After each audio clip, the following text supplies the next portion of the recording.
Assalamu alaikum, dear viewers.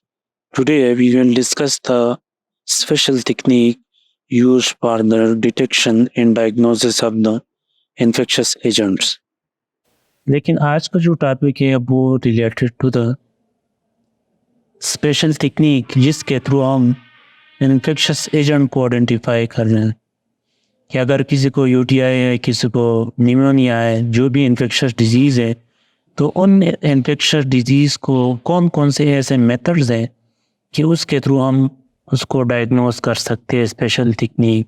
तो वही special technique आज के लेक्चर में हम वो डिस्कस कर रहे हैं। Microscopic examination of the clinical specimen, सबसे पहले क्या हम कर रहे हैं कि जितने भी माइक्रोबियल एजेंट है उनको अगर हम डिटेक्ट करना चाहते हैं तो सबसे पहले हम क्या कर रहे हैं, माइक्रोस्कोपिक एग्जामिनेशन। तो अगर बैक्टीरिया है तो ग्राम पॉजिटिव, ग्राम नेगेटिव, उसके बेस पे, या प्रोटोजोअल है, या अगर मलेरिया है तो वो भी हम स्मेयर के थ्रू कर रहे हैं। तो इन सारे जो initial step of the microbial agent है वो क्या है, माइक्रोस्कोपिया। क्लियर। उसके बाद है isolation of the culture, it's identification based on biochemical reaction. उसके बाद जस्ट हमने ये आइडेंटिफाई किया कि ये बैक्टीरिया है, ये पैरासाइट है, ये कौन से एजेंट है। उसके बाद नेक्स्ट क्या है, फिर बैक्टीरिया में वो ग्राम पॉजिटिव है, ग्राम नेगेटिव है। क्लियर। फिर ग्राम पॉजिटिव और ग्राम नेगेटिव में फर्दर आपने क्लासिफाई करना है कि ये कौन से ऑर्गेनिज्म है एग्जैक्टली। और वो ऑर्गेनिज्म आप सबसे पहले कि क्या करना चाहते हैं, तो कल्चर करेंगे। क्या करेंगे, कल्चर। तो कल्चर में उसकी कॉलोनीज बनेंगे, उस कॉलोनीज के बेस पे फिर आप कहेंगे कि ये कौन से ऑर्गेनिज्म है, और उसको सब कल्चर करेंगे, डिफरेंट केमिकल टेस्ट करेंगे उसके लिए। तो उससे हमें पता चल जाता है कि ये ऑर्गेनिज्म कौन सा है। तो स्पेसिफिकली हम ऑर्गेनिज्म को आइडेंटिफाई कर रहे हैं, और फिर उसी ऑर्गेनिज्म के लिए हम एंटीबायोटिक ससेप्टिबिलिटी टेस्टिंग भी कर रहे हैं कि कौन से एंटीबायोटिक ऐसे हैं जो उसी एजेंट को सेंसिटिव है, या कौन से एजेंट है जो उसी एंटीबायोटिक को सेंसिटिव है। क्लियर। तो अगर वो जिस ड्रग को सेंसिटिव है तो हम एडवाइस कर रहे हैं कि ये एंटीबायोटिक अगर आप यूज़ कर रहे हैं तो क्या होगा, ट्रीटमेंट हो सकता है। क्लियर। सेरोलॉजिकल आइडेंटिफिकेशन या immunological identification of antigen antibodies. उसके बाद अनदर क्या है, serological identification. Serological mean antigen और एंटीबॉडी की रिएक्शन जब हम इन विट्रो डिस्कस कर रहे हैं तो उसको हम क्या कहते हैं, सेरोलॉजी। क्लियर। अगर एंटीजन और एंटीबॉडी रिएक्शन को हम इन view inside the body discuss कर रहे हैं तो उसको हम क्या कर रहे हैं, क्या कह रहे हैं, इम्यूनोलॉजी। क्लियर। तो सेरोलॉजिकल और इम्यूनोलॉजिकल रिएक्शन में हम क्या कर रहे हैं, जस्ट एंटीजन और एंटीबॉडीज के बेस पे हम इन्फेक्शियस एजेंट को आइडेंटिफाई कर रहे हैं। ऐसे वायरस है जिसके एंटीजन आप डिटेक्ट नहीं कर सकते, उसका हम एंटीबॉडीज़ के थ्रू हम डिटेक्ट कर रहे हैं। बास ऐसे एजेंट है जिसके हम एंटीबॉडीज़ डिटेक्ट नहीं कर सकते, जिस हम एंटीजन डिटेक्ट कर रहे हैं। तो ये सेरोलॉजिकल रिएक्शन। ये न्यूक्लिक एसिड बेस, ये मोस्ट स्पेसिफिकली क्या है, अगर मोर स्पेसिफिक पे हम जाएंगे तो सबसे पहले ये जस्ट एक सीरीज़ है। हम क्या कर रहे हैं, माइक्रोस्कोपिक एग्जामिनेशन कर रहे हैं। इनिशियली क्या हमें पता चल जाता है कि ये ब्रॉडली कि ये कौन से ऑर्गेनिज्म है, बैक्टीरिया है, पैरासाइट है, फिर बैक्टीरिया में ग्राम पॉजिटिव है, ग्राम नेगेटिव है, या क्लियर, या एसिड पास गुजरा है। उसके बाद नेक्स्ट क्या है कि हम सेरोलॉजिकल टेस्ट कर रहे हैं स्पेसिफिक एंटीजन के लिए। तो हर एक बैक्टीरिया में, वायरस में स्पेसिफिक एंटीजन होता है और उसके लिए स्पेसिफिक एंटीबॉडीज़ होते हैं। क्लियर। तो हम वो टेस्ट कर रहे हैं, तो उससे हमें और भी कंफर्मेशन हो जाता है। लेकिन लास्ट में जब हम कंफर्म कर रहे हैं तो कंफर्मेटरी टेस्ट कौन से टेस्ट है, न्यूक्लिक एसिड। उसके थ्रू हम एग्जैक्टली आइडेंटिफाई कर सकते हैं कि ये कौन से ऑर्गेनिज्म है। और फिर आप लोगों ने बैक्टीरिया की क्लासिफिकेशन में पढ़ा होगा कि बैक्टीरिया में फिर एक ही स्पीशीज में फर्दर डिफरेंट स्ट्रेन होता है। क्लियर। उसी स्पेसिफिक स्ट्रेन को फिर आइडेंटिफाई करना, और फिर ये भी है कि हर एक स्ट्रेन के लिए अलग अलग एंटीबायोटिक्स हैं। क्लियर। आप लोगों ने देखा होगा कि बाज़ दफ़ा किसी को चेस्ट इन्फेक्शन होता है, किसी को यूटीआई होता है, और डॉक्टर मल्टीपल एंटीबायोटिक उसको एडवाइस कर रहे हैं, लेकिन फिर भी वो ट्रीट नहीं हो रहा। तो उसका मेन मसला क्या है? क्योंकि ये जो यूटीआई वगैरह है या निमोनिया है, ये जिस बैक्टीरिया ने काज किया है, वो बैक्टीरिया इस एंटीबायोटिक को क्या है, रेजिस्टेंट है। तो अगर आप वो एंटीबायोटिक यूज़ भी कर रहे हैं तो कोई फ़ायदा नहीं होगा। तो सबसे पहले अगर हम स्पेसिफिकली ऑर्गेनिज्म को आइडेंटिफाई कर लें, फिर उस ऑर्गेनिज्म के साथ हम सब्सिटिबिलिटी टेस्टिंग कर लें कि कौन से एंटीबायोटिक उसके लिए सूटेबल है, सेंसिटिव है, तो फिर वही एंटीबायोटिक, अगर एक ही एंटीबायोटिक हम यूज़ कर लें तो उससे वो इजीली ट्रीट हो सकता है, एज़ कम्पेयर टू हम एम्पेरिकली वैसे मल्टीपल एंटीबायोटिक यूज़ कर रहे हैं। तो ये जस्ट स्पेशल टेक्निक है और एक एक टेक्निक को हम आगे डिस्कस कर रहे हैं कि क्या है। Microscopic examination of the clinical specimen. अब एक स्पेसिमेन है और उनको हम क्लिनिक माइक्रोस्कोपिकली एग्जामिन कर रहा है कि ये जो इन्फेक्शंस है ये किसकी वजह से खास। तो या वो बैक्टीरिया होंगे, बैक्टीरिया में थ्री टाइप्स के, एक तो ग्राम पॉजिटिव और ग्राम नेगेटिव है, और नेक्स्ट एक अनदर स्पेशल टाइप है जिसको हम कहते हैं एसिड पास बेसिलाई। कौन से बेसिलाई? एसिड पास बेसिलाई। तो एसिड पास बेसिलाई सिर्फ जो एसिड पास स्टेन है उसके थ्रू हम डिटेक्ट कर सकते हैं। तो ये जो पिक्चर आपको नज़र आ रहा है, इस ये बेसिकली क्या है, क्या है, बैक्टीरिया है। तो अगर ये बैक्टीरिया किसी के सैंपल में नजर आ जाए तो इट मीन्स कि ये कौन सी बैक्टीरिया है, एसिड पास बेसिलाई। और एसिड पास बेसिलाई कौन सी बैक्टीरिया है? Mycobacterium tuberculosis. जो टीबी क्लास कर रहा है वो बेसिकली कौन, जो टीबी क्लास कर रहा है वो बेसिकली कौन से एसिड क्लास है, और उसके लिए स्पेशल स्ट्रेन एपी स्टैन, उसी या जिन लेंसल स्टैन भी कहते हैं, एपी स्टैन भी कहते हैं। उसी स्टैन के थ्रू हम ये स्पेसिफिकली डिटेक्ट कर सकते हैं। एक ही चीज़ है दोनों। तो ये इसी स्टैन के थ्रू हम ग्राम पॉजिटिव ग्राम नेगेटिव को डिटेक्ट नहीं कर सकते, और gram positive gram negative stand के थ्रू हम ये एसिड पास को डिटेक्ट नहीं कर सकते। तो हम आप लोगों ने देखा होगा कि आप लोगों के पास अगर लैब में सैंपल आ जाए, आप लोग अभी जाएंगे ना सर लैब में, तो लैब में आपके पास अगर सैंपल आएंगे, किस तरह सैंपल, एक फ्लूइड सैंपल, एक CSF सैंपल, एक फ्लूइड अकोमोडेशन है प्लूरल क्यूविटी में, पेरिकार्डियल क्यूविटी में, या जो भी क्यूविटी है वहाँ पे फ्लूइड इफ्यूजन है। वहाँ से आपके पास अगर फ्लूइड आएंगे तो उस फ्लूइड से आप मल्टीपल टेस्ट करेंगे। जिस तरह बायोकेमिकल टेस्ट है, उसकी फिजिकल एग्जामिनेशन है, केमिकल एग्जामिनेशन है और माइक्रोस्कोपिक एग्जामिनेशन।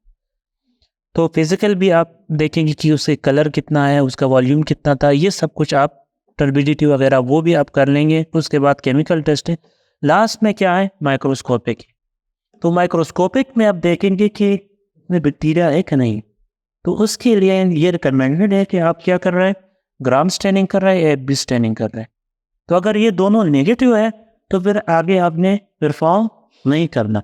लेकिन अगर gram positive gram negative bacteria आपको नजर आ जाए या एपी नजर आ जाए तो उसके लिए आगे आपने फर्दर टेस्ट क्लियर। तो ये जस्ट माइक्रोस्कोपिक एग्जामिनेशन है। और इसी तरह हम पैरासाइट के लिए भी यूज़ कर सकते हैं। जिस तरह मलेरिया है या लिस्मीनिया है, उसके लिए हम स्मेयर बना रहे हैं और इस स्मेयर के थ्रू हम उसको डिटेक्ट कर रहे हैं। Isolation of the culture it's identification based on biochemical reaction.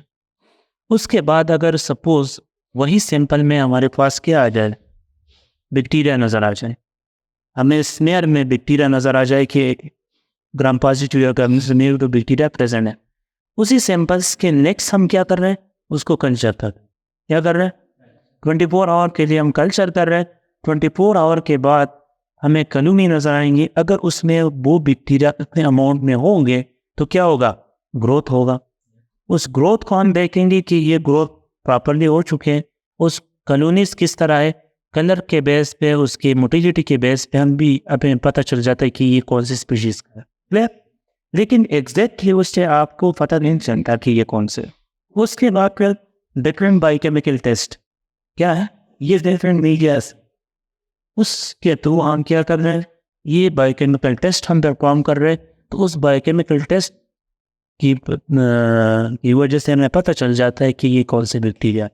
तो एग्जैक्टली सपोज अगर ये ग्लूकोज फर्मेंटर है तो हम ग्लूकोज फर्मेंटर बैक्टीरिया आएंगे, फिर ग्लूकोज फर्मेंटर में फिर आगे हम देखेंगे कि ये इकोलाई है या कोई और बैक्टीरिया है, तो स्पेसिफिकली हम इसको डायग्नोस कर सकते हैं। तो ये हम इनिशियली हम 24 आवर थिंग्स को कंसिडर करेंगे, कॉलोनीज आएंगे, उस कॉलोनीज को हम अगेन इस बायोकेमिकल टेस्ट करना कर रहे हैं, और इसके साथ साथ हम एंटीबायोटिक से सेंसिटिविटी लगाएंगे। तो सेंसिटिविटी से आगे हमें पता चलेगा कि ये कौन से बैक्टीरिया है और ये कौन से एंटीबायोटिक के थ्रू ट्रीट हो सकते हैं। Limitation of the conventional method, ये दो क्या है, कन्वेंशनल मेथड है। तो कन्वेंशनल मेथड की लिमिटेशन क्या है, लिमिटेशन मीन ड्रॉबैक्स वगैरह, या लिमिटेशन या रिस्ट्रिक्शन क्या है कि किस हद तक ये हमें डायग्नोसिस में हेल्प आउट कर सकते हैं और आगे ये नहीं जा सकते। तो क्या है, ये लेंथी प्रोसेस है, टाइम कंज्यूमिंग है एंड टेडियस है, स्लो है। Clear? Culturing of certain organism like viruses, fungi, parasite may not be possible. ये है कि सिर्फ कल्चर के थ्रू हम सारे इन्फेक्शस एजेंट को डिटेक्ट नहीं कर सकते।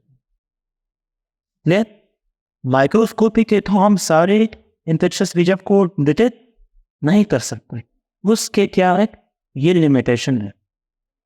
जैसे वायरस की है, पैरासाइट भी है, फंजाई भी है, कि उसका कल्चर हमें पॉसिबल नहीं है, तो हम कल्चर नहीं कर सकते। तो अगर एक ऑर्गेनिज्म है या एजेंट है जो हम कल्चर नहीं कर सकते, नेक्स्ट हमें क्या करना चाहिए, वो फिर ऑर्गेनिज्म और उस ऑर्गेनिज्म पे डिपेंड कर रहा है कि उसके लिए कौन से टेस्ट अवेलेबल है। ऐसे ऑर्गेनिज्म भी है जिसके लिए सिर्फ सेरोलॉजिकल टेस्ट अवेलेबल है, एंटीजन एंटीबॉडी वाला अवेलेबल है। ऐसे भी ऑर्गेनिज्म है जिसके लिए सिर्फ कल्चर अवेलेबल है, जिस तरह बैक्टीरिया है। तो इसका लिमिटेशन ये है कि ऐसे वायरस और बैक्टीरिया फंजाई भी हैं जो हम कल्चर नहीं कर सकते। एसोसिएटेड विद रिस्क भी इसमें एसोसिएटेड है। मीन कि आप बैक्टीरिया है उसको ग्रो कर रहा है, उसकी क्वांटिटी क्या होगा, इंक्रीज होगा। अगर वही ऑर्गेनिज्म कहीं पे स्प्रेड हो रहा है, उससे क्या होगा, इन्फेक्शंस की चांसेस और भी इंक्रीज होंगे। ऐसे बैक्टीरिया भी है जिसकी स्पोर्स के थ्रू अगर वो आप इनहेल करें तो आपको इन्फेक्शन भी हो सकता है। क्लियर? तो इसी वजह से ये रिस्क भी इसमें ज़्यादा है। Impossible in all laboratories requires sophisticated lab, ये हर एक लैब में आप नहीं कर सकते बैक्टीरिया की कल्चर वाला का। आप लोगों ने देखा होगा ये लोकल जितनी भी लैब थे उसमें ये अवेलेबल नहीं है, ये जस्ट स्पेशल लैब में अवेलेबल है, ताकि उसमें जो बायोसेफ्टी के अकॉर्डिंग, बायोसेफ्टी एंड बायोसिक्योरिटी के अकॉर्डिंग उसका स्पेसिफिक इक्विपमेंट अगर हो तो वहाँ पे फिर ये टेस्ट पॉसिबल है, अदरवाइज ये आप नहीं कर सकते। एग्जाम्पल उन्होंने दिया है माइकोबैक्टीरिया। अब माइकोबैक्टीरिया क्या है, तो एरोसोल अगर वो आप इनहेल करें तो आपको ट्यूबरकुलोसिस हो सकता है, तो ज़्यादा ये इन्फेक्शस है। तो ये आप एक ओपन एरिया में ये आप ट्रीट नहीं कर सकते, उसके लिए स्पेसिफिक सेफ्टी कैबिनेट ट्रीट नहीं कर सकते, उसके लिए स्पेसिफिक सेफ्टी कैबिनेट्स हैं, उसी के अंदर उसको आप प्रोसेस करेंगे। तो अगर ये ओपन लैब पे आप करेंगे तो जो भी है उस लैब में, उस एरिया में, तो उसको इन्फेक्शंस की चांसेस बहुत ज़्यादा होते। क्लियर? कल्चर में भी negative due to prior anti microbial therapy. इसका एक ये भी है कि आप लोगों ने देखा होगा कि जो भी जिसका टेम्परेचर होंगे, कोई डिजीज़ वगैरह होंगे, इन्फेक्शन होंगे, चेस्ट इन्फेक्शन होंगे, डॉक्टर जाने से पहले वो खुद क्या यूज़ कर रहे हैं, एंटीबायोटिक। तो अगर उन्होंने खुद एंटीबायोटिक पहले से यूज़ किए तो अगर आप कल्चर करने तो क्या होगा, ऑर्गेनिज्म नहीं होंगे। अगर आप कल्चर करेंगे भी, अगर ऑर्गेनिज्म होंगे भी तो वो क्या है, तो वो ग्रोथ नहीं कर सकेगी। तो आप कहेंगे कि कल्चर क्या है, नेगेटिव है। तो अगर कल्चर नेगेटिव है तो आपके पास अल्टरनेटिव होना चाहिए। क्लियर? तो ये जो माइक्रोस्कोपी और इस कंसर्निंग टेक्निक के जो कन्वेंशनल मेथड है, इसकी लिमिटेशन है कि इसके थ्रू हम सारे डायग्नोसिस हम नहीं कर सकते, ये स्पेसिफिक बैक्टीरिया के लिए है और कुछ एक्सटेंट के तक हम ये डायग्नोसिस में हेल्प कर रहे हैं, लेकिन उसके लिए फिर डिपेंड कर रहा है ऑर्गेनिज्म पे कि ऑर्गेनिज्म के लिए कौन से सूटेबल, बेस्ट और सेंसिटिव मेथड अवेलेबल है। Clear? Serological identification, immunological identification, ये डिफरेंट टेक्निक है। एक तो स्लाइड एग्लूटिनेशन टेक्निक है। स्लाइड एग्लूटिनेशन या आप स्लाइड पे एंटीजन एंटीबॉडीज का टेस्ट करने हो, वो क्या होगा? अगर एंटीजन एंटीबॉडीज एक दूसरे के साथ कम अटैच होंगे, एक होता है प्रेसिपिटेशन और एक होता है एग्लूटिनेशन, उसमें डिफरेंस याद रखना। प्रेसिपिटेशन में कि एंटीजन और एंटीबॉडीज फ्री फॉर्म में एक दूसरे के साथ अटैच हो जाए कि उसको हम क्या कहेंगे? प्रेसिपिटेशन। अब एंटीजन किसी चीज के सरफेस पे है, सेल्स पे या बीज के सरफेस पे है और उसके साथ एंटीबॉडीज अटैच हो जाए तो इसको हम क्या कहते हैं? एग्लूटिनेशन। जिस तरह सिंपल एग्जांपल में हम ब्लड ग्रुपिंग कर रहे हैं, क्या कर रहे हैं? Blood grouping. तो ब्लड ग्रुपिंग में आप एंटीसीरम यूज कर रहे हैं, वो एंटीसीरम में तो एंटीबॉडीज नहीं क्रॉप में है, लेकिन जो एंटीजन है वो क्या है? आरबीसी के सरफेस। तो जो आरबीसी के सरफेस का जो एंटीजन है उससे जो रिएक्शन होगा उसको हम कहते हैं एग्लूटिनेशन, और इसको हम कहते हैं स्लाइड एग्लूटिनेशन। ये हम ब्लड ग्रुपिंग भी के लिए भी कर सकते हैं और ऐसे भी बहुत से इन्फेक्शस एजेंट है जो हम स्लाइड एग्लूटिनेशन टेस्ट भी हम डिटेक्ट कर सकते। अनदर वन है ये आईसीटी मेथड। ऐसे ऑर्गेनिज्म है जिस तरह ये आईसीटी जो कोविड का है, तो कोविड के लिए रैपिड टेस्ट क्या कौन सा है? ये एंटीजन वाला टेस्ट, आईसीटी मेथड। तो आईसीटी मेथड अरे मोस्टली आप लोगों ने देखा हुआ एंटीजन एंटीबॉडीज डिटेक्शन के लिए यूज हो रहा है, लेकिन ये ज़्यादा सेंसिटिव टेस्ट नहीं। लेकिन ऐसे भी अवेलेबल है, लेकिन इसका और भी फायदे भी हैं। लेस सेंसिटिव है, लेकिन फ़ायदा क्या है कि क्विकली और लेस कॉस्टली आप इन्फेक्शन को डिटेक्ट कर सकते हैं। जिस तरह डेंगू है, तो डेंगू के लिए फिर आप आगे क्या करेंगे? आगे सिर्फ आपके पास मॉलिक्यूलर टेस्ट रह जाएंगे, पीसीआर वगैरह, बाकी उसका कोई माइक्रोस्कोपिक कल्चर वगैरह वो आप नहीं कर सकते क्योंकि ये वायरस। तो उसके लिए ये एंटीजन और एंटीबॉडी टेस्ट अवेलेबल है, उससे आपको इजीली पता चल जाता है कि डेंगू प्रेजेंट है या नहीं। उसके बाद है एलाइजा। अब आईसीटी में सेरोलॉजिकल टेस्ट में स्पेशलाइज्ड टेस्ट कौन से हैं? एलाइजा। और अब एलाइजा के आगे कौन से हैं? Elimination technique, Clyde. अब वो जो है वो लेस सेंसिटिव है, एलाइजा क्या है? मोर सेंसिटिव और क्वांटिटेटिव है।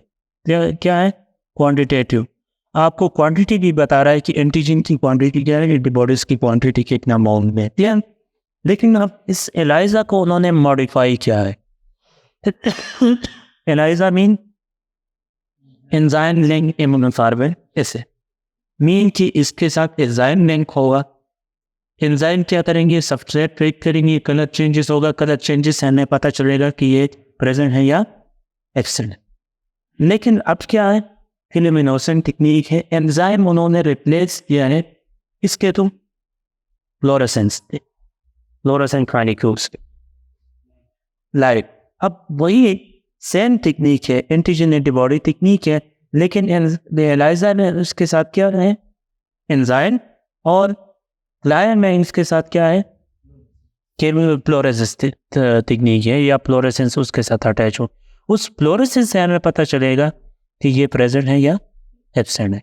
तो ऐसे भी ऑर्गेनिज्म है जो हम सिर्फ सेरोलॉजिकली थ्रू डिटेक्ट कर सकते हैं, अदर टेक्निक उसके लिए अवेलेबल नहीं है। क्लियर? इंपॉर्टेंट एडवांटेजेस इसका क्या है? They provide early diagnosis. क्या? Early diagnosis. जितनी भी सेरोलॉजिकल टेस्ट हैं वो अर्ली डायग्नोसिस के लिए यूज हो रहे हैं, इनिशियल स्टेज में आप उसको डिटेक्ट करते हैं। They provide early diagnosis important for uncultivated organism in the lab. ऐसे ऑर्गेनिज्म के लिए ये सुटेबल है जो अनकल्टिवेटेड हो, मीन वो ऑर्गेनिज्म जिसको हम कल्चर नहीं कर सकते उसको कहते हैं uncultivated. Clear? Useful for differential diagnosis of certain disease, ये यूजफुल है डिफरेंशियल डायग्नोसिस के। अब डिफरेंट डिजीज टाइफाइड फीवर है, आप लोगों ने टेम्परेचर वाले जिस तरह टाइफाइड है, मलेरिया है और डेंगू है, इन तीनों की जो टेम्परेचर वाले उनमें हाई टेम्परेचर होता है, sign and symptom almost same होते हैं। तो उनको डिफरेंशियल डायग्नोसिस के लिए भी आप ये इम्यूनोलॉजिकल रिएक्शन आप यूज़ कर सकते हैं, इम्यूनोलॉजिकल टेस्ट आप यूज़ कर सकते हैं। तो उसके थ्रू आप डिफ्रेंशिएट कर सकते हैं कि ये डेंगू है या टाइफाइड है या मलेरिया। वो अब अवेलेबल नहीं है। टाइफाइड के लिए बेस्ट जो है अब सिर्फ कल्चर है, एलाइजा है लेकिन वो भी इतना नहीं है रिकमेंडेड। अब कल्चर सिर्फ टाइफाइड विडाल मेडाल वो अब नहीं हो रहा, वो लेस सेंसिटिव है। टाइफाइड अगर किसी को फ्लू होंगे या किसी को वायरल इन्फेक्शन भी होंगे तो उसका टाइफाइड पॉजिटिव आएगा। वो सेंसिटिविटी और स्पेसिफिसिटी बेस पे है। अब वो हर एक का अगर किसी को वायरल इन्फेक्शन भी है तो वो पॉजिटिव आ रहा है तो आप डायग्नोसिस किस तरह करेंगे? क्लियर? तो अब वो रिकमेंडेड नहीं है, जस्ट रिकमेंडेड है ब्लड कल्चर, इसके लिए गोल्ड स्टैंडर्ड जो है कौन सा इन्वेट लैब में useful to measure the antibodies level titer. जो मैंने कहा कि जो आईसीटी मेथड है वो जस्ट क्वालिटेटिव टेस्ट, टेस्ट में भी सिर्फ टू टाइप्स है, क्वालिटेटिव है क्वालिटेटिव।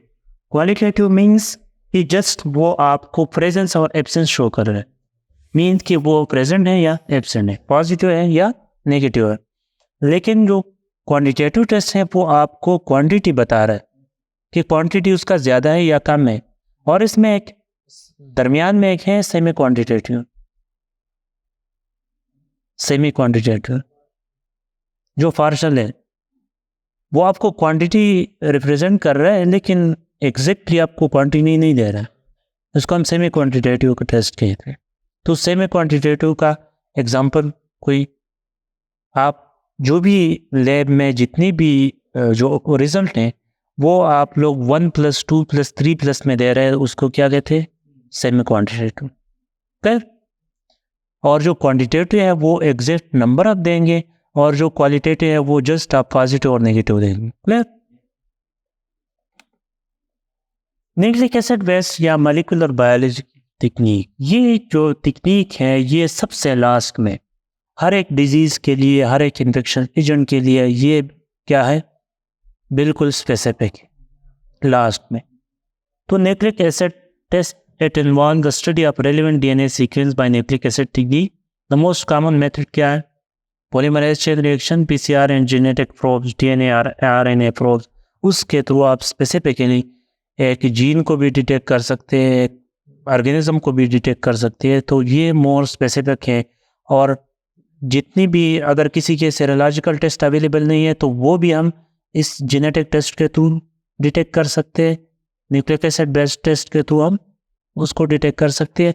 और जिसके लिए कल्चर अवेलेबल है, जितनी भी है इन्फेक्शस एजेंट, इन में हम अगर कंफर्म हम कर रहे हैं या एग्जैक्टली हम कंफर्म कर रहे हैं तो वो हम न्यूक्लिक एसिड टेस्ट पे कर रहे हैं।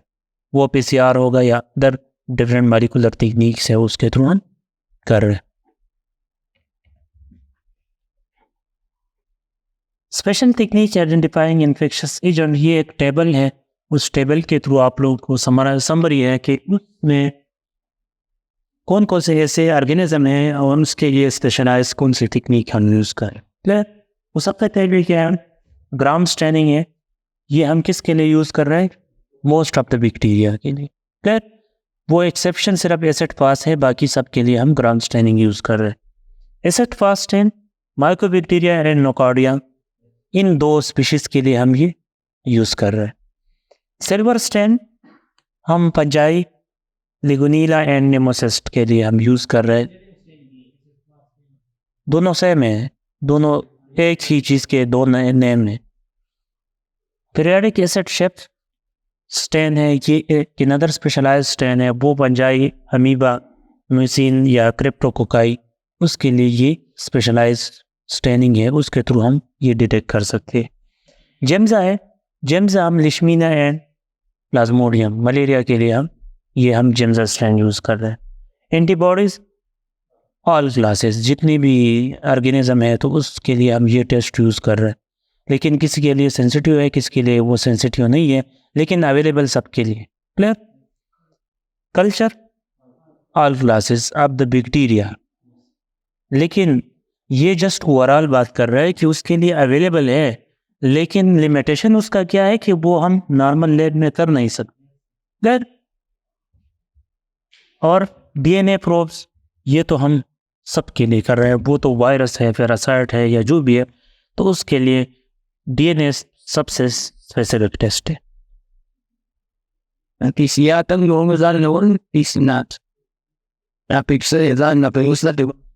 वो तो आप मॉलिक्यूलर में या जेनेटिक्स में पढ़ेंगे, वो याद नहीं।